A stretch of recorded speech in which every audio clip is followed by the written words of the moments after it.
నేనేమంటున్నా, బోల్డ్ అని విచారణలు చేసింది ప్రభుత్వం, రిజల్ట్ ఏమొచ్చింది? ఒకటి. రెండు, మున్సిపల్ ఎన్నికల టైంలోనే ఎందుకు విచారణకు పిలుస్తున్నారు?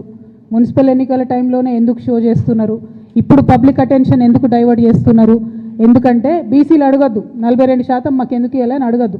హైదరాబాద్ మహానగరంలో చాలా నగరాలలో ఎంత రిజర్వేషన్ వచ్చింది? 31% వచ్చింది. కొన్ని చోట్ల 36 వచ్చింది, కొన్ని చోట్ల 37 వచ్చింది. అంటే 42 మాత్రం ఎక్కడా కూడా రాలేదు. ఆ 42 అడగొద్దు అనేటటువంటి ఉద్దేశంతో ఎన్నికలు అనేటటువంటిది మున్సిపల్ కేంద్రాలలో జరుగుతున్నాయి కాబట్టి మరి ఫోన్ ట్యాపింగ్ అనే విషయం ఎక్కువ పట్టణ ప్రాంతాల్లో ఈజీగా అర్థమవుతుంది కాబట్టి ఆ అడ్వాంటేజ్ తీసుకోవడానికే ఇవాళ విచారణకు పిలిచిరు తప్పితే ఆ విచారణ తుదముడుతుందని కానీ ఆ విచారణ వల్ల నాలాంటి బాధితులకు న్యాయం జరుగుతుందనే నమ్మకం నాకు కాంగ్రెస్ ప్రభుత్వం మీద, గుంపు మేస్త్రి గారి మీద లేదు.